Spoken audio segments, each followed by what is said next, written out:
નમસ્તે મિત્રો, my family બ્લોગમાં તમારું સ્વાગત છે. બધાને રામ રામ ને સીતારામ.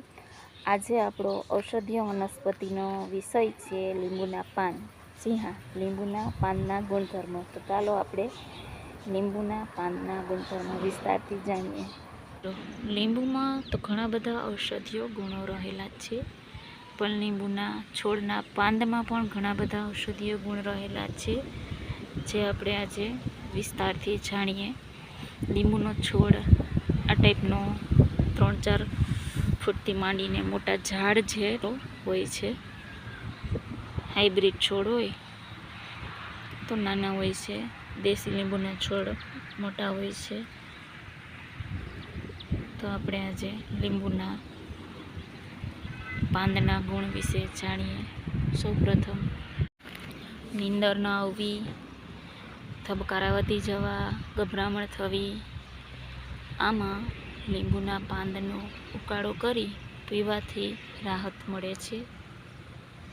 માથું દુખવું, માથાના દુખાવામાં પાન મસળી અને સૂંઘવાથી માથાના દુખાવો મટે છે. નસકોરી ફૂટવી, જી હા દોસ્તો, તમને ખબર નહીં હોય, ઉનાળામાં નસકોરી ફૂટતી હોય ને લોહી વહેવા માંડે તો આ લીંબુના પાનને મસળી તેનો રસ ફક્ત એક જ ટીપું નાકમાં નાખવાથી લોહી વહેતું બંધ થાય છે. શરદીમાં નાક બંધ થઈ ગઈ હોય ત્યારે આના પાંદનો બાફ લેવાથી શરદી મટે છે, નાક ખુલી જાય છે. વજન વધવું, જેમાં આ પાંદનો ઉકાળો મધ સાથે દરરોજ સેવન કરવાથી વજનમાં ખાસો ઘટાડો થાય છે.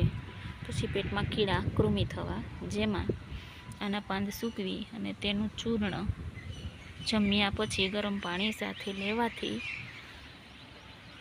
પેટની કૃમિ કીડા નાશ પામે છે.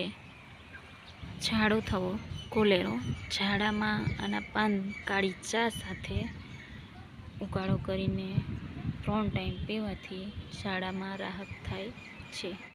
મિત્રો, તમારી આજુબાજુ જો લીંબુનો છોડ હોય તો આમાંનો કોઈ રોગ માટે દેશી ઈલાજ જરૂરથી કરજો, એનો ફાયદો ઉઠાવજો. જય માતાજી.